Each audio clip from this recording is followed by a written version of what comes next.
बिहार में शराबबंदी कानून लागू है, लेकिन शराबबंदी के बाद भी लोग नशे के गुलाम बनते जा रहे हैं। जान बचाने वाले डॉक्टर साहब ही लोगों तक शराब पहुंचा रहे हैं और इलाज की जगह लोगों को मौत परोस रहा था। ये डॉक्टर साहब मरीजों का इलाज करने की जगह दवा से महंगी विदेशी शराब बनाते थे, जिसके लिए डॉक्टर साहब ने शराब की फैक्ट्री ही लगा रखी थी, जहां छापेमारी कर उत्पाद विभाग ने पंचिंग मशीन से लेकर रैपर, स्पिरिट बॉटल के साथ साथ भारी मात्रा में शराब की बरामदगी की। मुर्गी फार्म और क्लिनिक की आड़ में शराब बेचे और बनाए जाने की सूचना पर जब उत्पाद विभाग की टीम छापेमारी करने पहुंची तो यहां का नजारा देखकर हैरान रह गई। दरअसल वैशाली में उत्पाद विभाग की टीम ने एक ऐसे डॉक्टर को गिरफ्तार किया है जो दवा से दारू बनाता था। पुलिस को धोखा देने के लिए डॉक्टर ने क्लिनिक में बेड लगा रखी थी, लेकिन क्लिनिक की आड़ में डॉक्टर शराब का कारोबार कर रहा था। सूचना मिलने के बाद जब उत्पाद विभाग की टीम ने छापेमारी की तो वहां से पंचिंग मशीन, रैपर बॉटल और भारी मात्रा में शराब की बरामदगी की गई। पुलिस ने आरोपी डॉक्टर सुरेश कुमार को गिरफ्तार कर लिया है।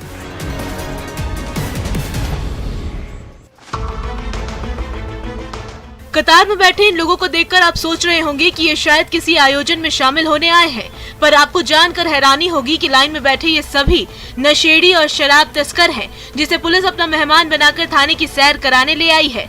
दरअसल बेगूसराय में उत्पाद विभाग की टीम ने 2 दिनों में 102 लोगों को गिरफ्तार किया है।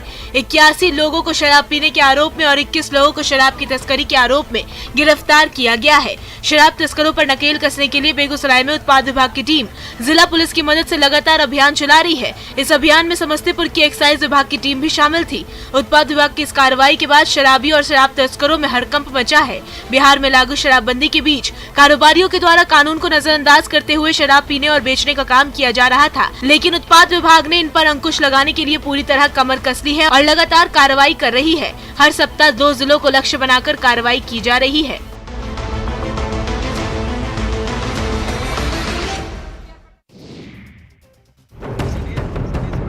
शराब तस्करों और अपराधियों के खिलाफ चलाए जा रहे अभियान में भोजपुर पुलिस को बड़ी सफलता हाथ लगी है। पुलिस ने 4 शराब तस्करों समेत 7 अपराधियों को गिरफ्तार किया है। गिरफ्तार अपराधियों के पास से 2 पिस्टल और 7 जिंदा कारतूस बरामद किए गए हैं। भोजपुर पुलिस ने गंगा नदी के रास्ते नाव से शराब तस्करी का भी खुलासा किया है। हालांकि तस्कर पुलिस को देखकर फरार हो गए। पुलिस ने नाव से भारी मात्रा में शराब बरामद की है। बताया जा रहा है कि आरोपियों के पास से 2 देसी पिस्टल, 7 जिंदा कारतूस, 2 खोखा, 1 बंदूक, 1 देसी पिस्टल, 1 छोटी नाव, 2 कार, लगभग 7 लाख रुपए, 960 पीस टेट्रा पैक शराब, 58 ग्राम हेरोइन और 2 मोबाइल बरामद किए गए हैं। पुलिस अधीक्षक ने बताया कि गंगा नदी में नाव के सहारे शराब की तस्करी की जा रही थी। पुलिस सूचना के बाद पहुंची तो तस्करों ने पुलिस को देखकर हवाई फायरिंग की और सभी तस्कर शराब को नाव में छोड़कर गंगा नदी में कूदकर फरार हो गए। पुलिस ने इस दौरान नाव में लदी शराब के साथ छोटी नाव को जब्त कर लिया। इसके साथ ही बैक टू बैक 5 जगहों पर छापेमारी की गई और अपराधियों को धर दबोचा गया।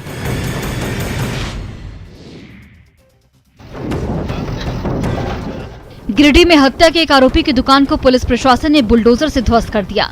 मुफस्सिल थाना क्षेत्र के परातडीह में मजदूर मोहम्मद रऊफ की हत्या मामले में मोबिन अंसारी और फिर राजा बाबू आरोपी था और वारदात के बाद से फरार भी है। कार्रवाई का नेतृत्व सदर एसडीपीओ अनिल सिंह कर रहे थे। इस दौरान मुफस्सिल थाना की पुलिस भी जवानों के साथ तैनात थी। एसडीपीओ ने फरार आरोपी की जल्द गिरफ्तारी का भी दावा किया है। बताया जा रहा है कि पुलिस ने जब जांच शुरू की तो पता चला कि जिस स्थान पर रऊफ पर हमला किया गया वहां एक मकान है जिसमें दुकान का संचालन होता है। यह दुकान मुख्य आरोपी राजा बाबू का है। मकान और दुकान सीसीएल की जमीन पर अतिक्रमित कर बनाया गया है। पुलिस ने इसकी सूचना सीसीएल के परियोजना पदाधिकारी एसके सिंह को भी दी। इसके बाद पुलिस ने सीसीएल के सहयोग से कार्रवाई की और मकान को ध्वस्त कर दिया। एसडीपीओ ने बताया कि आरोपी राजा बाबू पहले से भी कई कांड का आरोपी है। इलीगल तरीके से कोयला का खनन व परिवहन करने का काम करता है।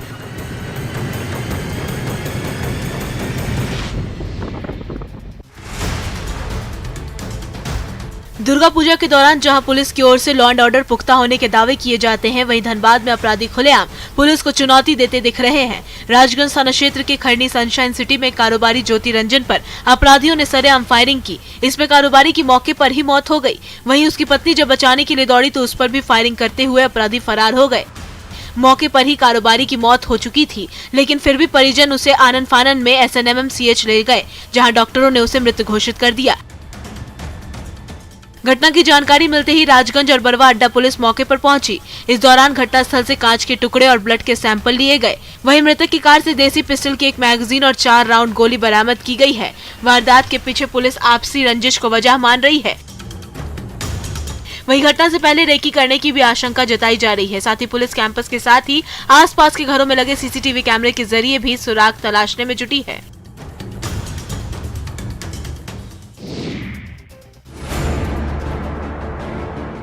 कोडरमा में झारखंड बिहार की सीमा पर बसे करहरिया गांव में आयरन और फ्लोराइड युक्त पानी से लोग बीमार हो रहे हैं। इस गांव में करीब 90 घर हैं और आयरन फ्लोराइड युक्त पानी पीने से दिव्यांगता के शिकार हो रहे।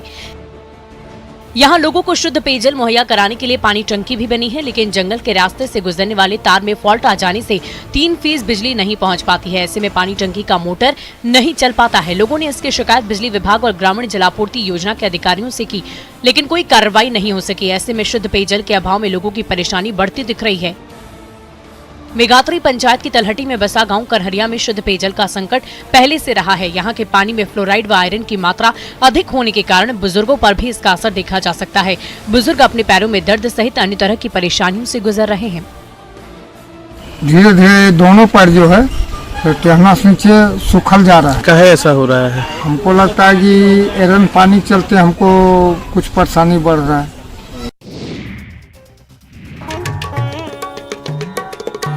राजधानी रांची के पूजा पंडाल में दक्षिण अफ्रीका के फिश फेस्टिवल की झलक दिखाई दे रही है। रांची मेन रोड स्थित चंद्रशेखर आजाद पूजा समिति ने इस आकर्षक पूजा पंडाल का निर्माण किया है। इस इको फ्रेंडली पूजा पंडाल का निर्माण हुगला पत्ता, टोकरी, लकड़ी और मछली पकड़ने का जाल से किया गया है। बाहर बड़ी मछली का स्वरूप लोगों को अपनी ओर आकर्षित कर रहा है। दक्षिण अफ्रीका के फिश फेस्टिवल को दर्शा रहे पूजा पंडाल को देखने के लिए लोगों की भीड़ लग रही है। पंडाल के बाहर और अंदर खूबसूरत मछलियां माता के दर्शन के लिए आने वाले श्रद्धालुओं का स्वागत करेंगी।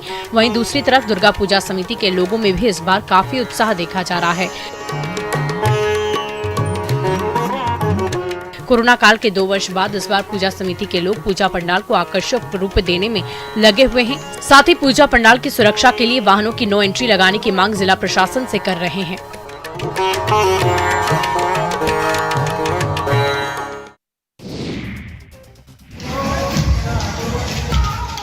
बात नवरात्र की हो और डांडिया की बात न हो, ऐसा हो ही नहीं सकता। यही वो मौका होता है जब श्रद्धालु मां दुर्गा के आगमन की खुशी में पूरे भक्ति भाव के साथ डांडिया की धुनों पर थिरक कर मां का स्वागत करते हैं। पटना सिटी के बाईपास स्थित एक निजी स्कूल में डांडिया नाइट का आयोजन किया गया, जिसमें स्कूल की छात्राओं और शिक्षकों ने जमकर धमाल मचाया। इस मौके पर लोगों ने एक दूसरे के गले मिलकर नवरात्र की शुभकामनाएं भी दी। डांडिया को लेकर विद्यालय की छात्राओं, शिक्षिकाओं और अभिभावकों में खासा उत्साह देखा गया। इस दौरान एक से बढ़कर एक डांडिया गीतों पर सभी ने आनंद लेते हुए नवरात्र में माता से अपने परिवार की सुख, समृद्धि और शांति के लिए भी प्रार्थना की। आमतौर पर डांडिया ज्यादातर गुजरात में देखने को मिलता है, लेकिन कुछ सालों में इसका क्रेज देश के सभी राज्यों में दिख रहा है।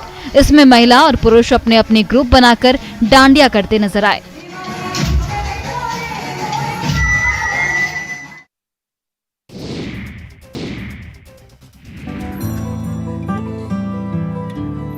कोरोना काल के 2 वर्षों के बाद धूमधाम से नवरात्र का आयोजन किया जा रहा है।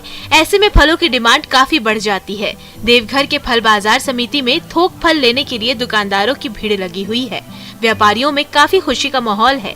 अमेरिकन सेब 600 रुपए से लेकर 1000 रुपए पेटी बिक रहा है। वहीं नागपुरी अनार 800 से 1500 रुपए प्रति पेटी की दर से बेचा जा रहा है। दरअसल नवरात्र के कारण बाजार में फलों की मांग काफी बढ़ गई है। बढ़ती मांग को देखते हुए व्यवसायी मांग की पूर्ति करने बड़ी मात्रा में बाहर से फल मंगवा रहे हैं। सामान्य दिनों की अपेक्षा फल की मांग 60% तक बढ़ गई है। नवरात्र के दौरान लोग मां दुर्गा की उपासना करते हुए उपवास रखते हैं।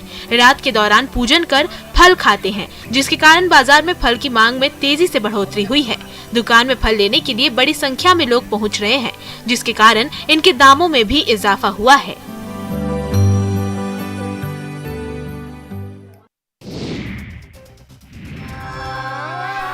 भगवान श्री राम के जयकारे लगाते इस बाल हनुमान को देखिए, जो बड़ी ही भक्ति भाव से हनुमान का रोल प्ले कर रहे हैं। इनके साथ साथ भगवान राम और लक्ष्मण भी मौजूद हैं। नन्हे मुन्ने बच्चे रामलीला का मंचन कर रहे हैं, जिसे देखकर लोग भी मंत्रमुग्ध हो गए हैं। ये तस्वीरें सासाराम अनुमंडल की हैं, जहां एक निजी विद्यालय में रामलीला और महिषासुर मर्दिनी और रावण वध कार्यक्रम का आयोजन किया गया। इस दौरान नन्हे मुन्ने बच्चों ने भगवान श्री राम, लक्ष्मण तथा हनुमान की सेना का रूप धारण कर लोगों का मन मोह लिया। आयोजन में बच्चों ने बेहतरीन प्रस्तुति दी। राम रावण युद्ध के दृश्यों को अपने भाव भंगिमा से दर्शाया। बच्चों ने रावण वध का भी मंचन किया, जिसे देखकर लोग भाव विभोर हो गए। साथ ही रावण का पुतला बनाकर उसे जलाया गया। रामलीला के दौरान छोटे छोटे बच्चों के संवाद ने सभी का दिल जीत लिया। यहाँ बच्चों ने यह संदेश देने की कोशिश की कि असत्य पर हमेशा सत्य की जीत होती है, इसलिए हमेशा उन्हें सत्य की राह पर ही चलना चाहिए।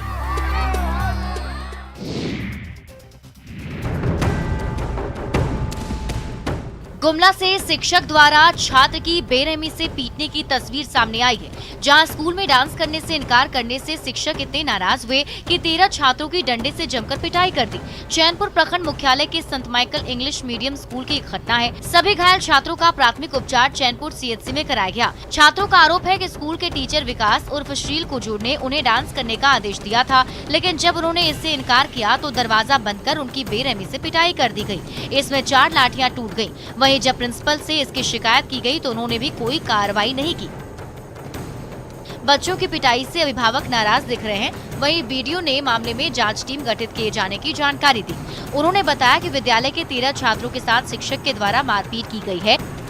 इस मामले में एक जांच टीम का गठन किया गया है। जांच के बाद आगे की कार्रवाई की जाएगी और किसी भी हाल में दोषी को बख्शा नहीं जाएगा।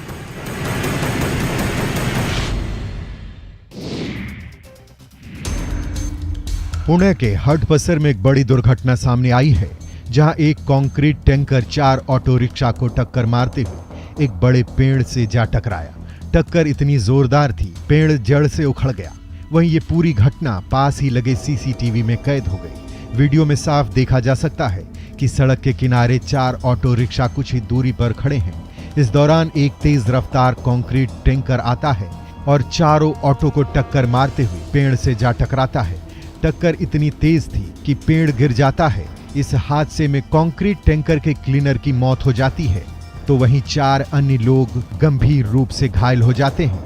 घटना की जानकारी मिलते ही दमकल और पुलिस की टीम मौके पर पहुंचती है और टैंकर को हटाने का काम शुरू किया जाता है। घायलों को अस्पताल पहुंचाया जाता है, जहां उन सभी का इलाज जारी है। बताया जाता है कि टैंकर के सामने अचानक रॉन्ग साइड से एक बाइक आ गई थी, जिसे बचाने के चक्कर में टैंकर दुर्घटनाग्रस्त हो गया। अंतर्राष्ट्रीय पर्यटन स्थल राजगीर में रोपवे बंद रहने के कारण देश विदेश के पर्यटकों को काफी परेशानियों का सामना करना पड़ रहा है। बताया जा रहा है कि 8 सीटर रोपवे पिछले 2 महीने से बंद पड़ा हुआ है, जबकि 1 सीटर रोपवे 5 दिनों से बंद पड़ा है, जिसके कारण पर्यटकों को विश्व शांति स्तूप तक पैदल ही आना पड़ रहा है। इतना ही नहीं, पर्यटकों को डोली के लिए मोटी रकम भी खर्च करनी पड़ रही है, जिससे पर्यटक काफी परेशान हैं। वहीं पर्यटक जल्द रोपवे को शुरू करने की मांग कर रहे हैं। दरअसल राजगीर नालंदा जिले में स्थित एक ऐतिहासिक नगर है। यह कभी मगध साम्राज्य की राजधानी हुआ करती थी, जिससे बाद में मौर्य साम्राज्य का उदय हुआ। 5 पहाड़ियों से घिरा राजगीर वन्य जीव अभयारण्य प्राकृतिक सौंदर्य से परिपूर्ण और साथ ही अपने अंदर जैव विविधता को समेटे हुए इकलौता वन्य जीव का क्षेत्र है। बगहा में गोवर्धना थाना क्षेत्र के हरिहरपुर उरांव टोला के पास जंगल में आदमखोर बाघ का पगमार्क दिखा है। आपको बता दें कि आदमखोर बाघ टाइगर रिजर्व के सटे गांव के कई ग्रामीणों को अपना निवाला बना चुका है। वन विभाग की टीम बीते 15 दिनों से बाघ को पकड़ने में नाकामयाब है। पगमार्क दिखने के बाद सरगर्मी बढ़ गई है। इधर दूसरी ओर ग्रामीण दहशत में जीने को विवश हैं। बाघ को पकड़ने में विशेषज्ञ टीम 2 हाथियों पर बैठकर जंगल के अंदर भी उतर चुकी है। बाघ को दबोचने के लिए सैकड़ों की संख्या में वन कर्मियों के साथ ट्रैंकुलाइजर शूटर भी लगे हैं। ट्रैंकुलाइजर गन विशेषज्ञ की टीम पेड़ पर मचान बनाकर बैठी हुई है, ताकि बाघ के आते ही उसे ट्रैंकुलाइजर गन से बेहोश कर दिया जाए। बाघ का लोकेशन हरिहरपुर उरांव टोला से तकरीबन 1 किलोमीटर दूर बताया जा रहा है। इस वजह से जंगल के करीब 2 किलोमीटर दूर स्थित वृंदावन गांव के पास बैरिकेडिंग कर आवागमन ठप कर दिया गया है। किसी को भी जंगल के पास जाने के लिए मनाही की गई है। दरअसल बाघ ने पिछले कुछ दिनों में 2 लोगों को अपना शिकार बनाया था।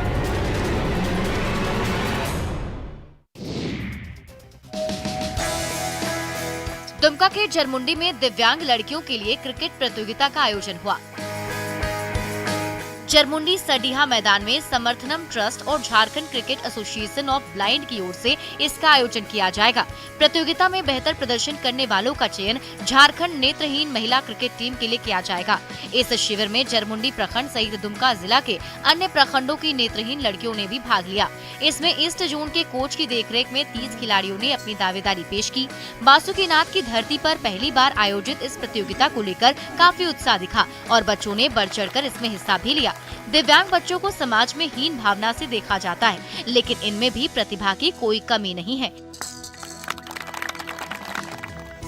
इनकी प्रतिभा को पहचानकर इन्हें उचित अवसर दिया जाए तो ये आगे चलकर राज्य और देश का नाम रोशन करेंगे। साथ ही वे खेल के जरिए आत्मनिर्भर भी बनेंगे।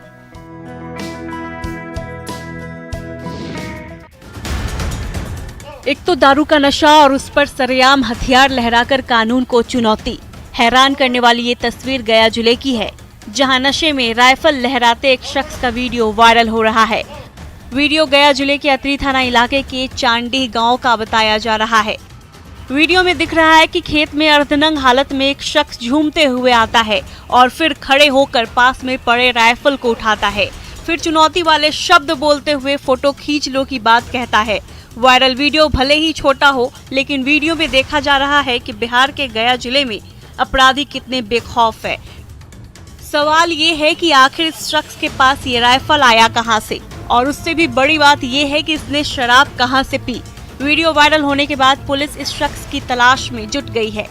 हथियार लहराने का ये वीडियो सोशल मीडिया पर जमकर वायरल हो रहा है। हालांकि न्यूज़ 18 वायरल वीडियो की पुष्टि नहीं करता है।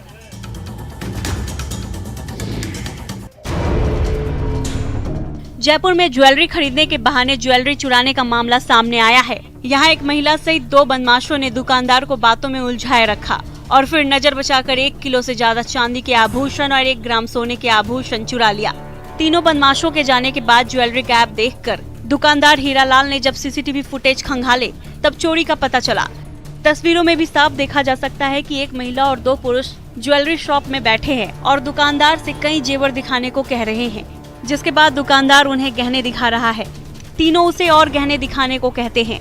इतने में बुजुर्ग सा दिखने वाला व्यक्ति बड़ी ही चालाकी से 2 गहने हाथ में उठा लेता है और 1 गहना दुकानदार को दे देता है, जबकि दूसरा हाथ में ही छिपा लेता है। जैसे ही दुकानदार पलटता है, बुजुर्ग गहने को अपनी जेब में रख लेता है। हालांकि ये पूरी घटना सीसीटीवी में कैद हो गई थी। इस चोरी को लेकर ज्वेलर हीरालाल ने करधनी थाने में केस दर्ज करवाया है।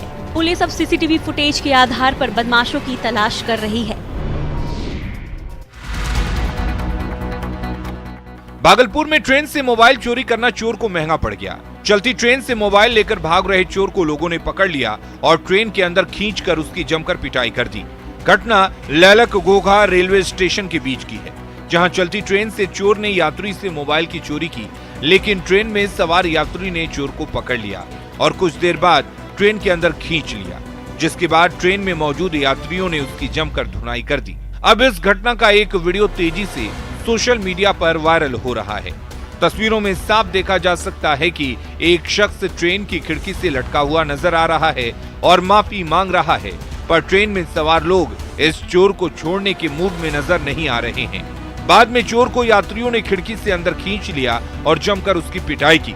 पकड़े गए चोर की पहचान नहीं हो सकी है। हालांकि मामला सामने आने के बाद पुलिस जांच करने की बात कह रही है।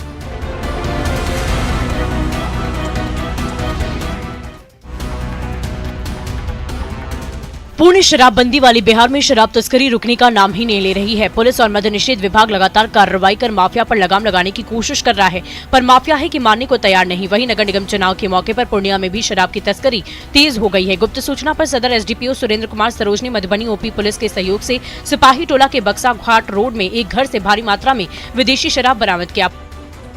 पुलिस ने इस मामले में जहां 2 आरोपी को गिरफ्तार किया, वहीं पिकअप टेम्पो समेत 5 गाड़ियों को भी जब्त किया गया है, जिसमें शराब लदी हुई थी। सदर एसडीपीओ सुरेंद्र कुमार सरोज ने कहा कि भारी मात्रा में शराब पकड़ी गई है। अभी गिनती चल रही है, जांच के बाद ही स्पष्ट कहा जा सकता है। जानकारी के अनुसार 500 लीटर से अधिक शराब पकड़ी गई है, जो नगर निगम चुनाव में खपत करने के लिए लाई गई थी। सूचना के बाद त्वरित कार्रवाई करते हुए पुलिस ने शराब समेत आरोपी को रंगे हाथ गिरफ्तार कर लिया है।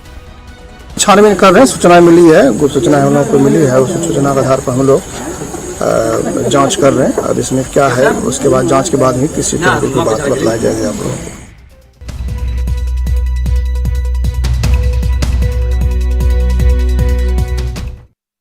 India's largest साफ करने की कोशिश की, पर कड़ी मशक्कत के बाद भी उन्हें इसमें सफलता नहीं मिली, जिसके बाद वे वहां से फरार हो गए।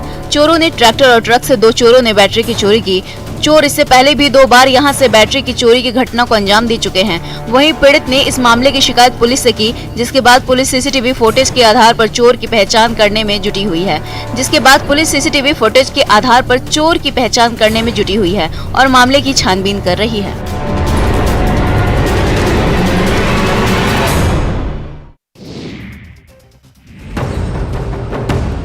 त्योहार का सीजन आते ही रेलवे स्टेशनों पर यात्रियों की भीड़ काफी बढ़ जाती है। ऐसे में सुरक्षा को मद्देनजर रखते हुए रेलवे स्टेशनों पर जहां तमाम एहतियात बरते जाते हैं, वहीं कई तरह की सुविधाएं बहाल की जाती है। लेकिन ये तमाम कवायद बड़े स्टेशनों तक ही सीमित है। दूर दराज से छोटे रेलवे स्टेशन या हॉल्ट पर यात्रियों की भीड़ बढ़ने के बावजूद सुरक्षा इंतजाम नाकाफी है। जानलेवा लापरवाही की ये तस्वीरें मधुबनी और जयनगर के बीच स्थित कुरहिया रेलवे हॉल्ट की है। छोटे छोटे बच्चों के साथ न सिर्फ पुरुष बल्कि महिलाओं ने भी जान जोखिम में डालकर किसी तरह ट्रेन पकड़ने की मानो होड़ सी लगी है। स्थानीय लोगों की माने तो कुरहिया रेलवे हॉल्ट पर बहुत ही कम ट्रेनों का स्टॉपेज है। वहीं जो ट्रेन यहाँ रुकती भी है वो भी नाम मात्र के लिए ठहरती है। ऐसे में यहाँ से ट्रेन पकड़ना किसी जंग को जीतने जैसा है। सुरक्षा इंतजामों को लेकर रेल प्रबंधन का रवैया बेपरवाही भरा हुआ है, जिससे हमेशा हादसे की आशंका बनी रहती है।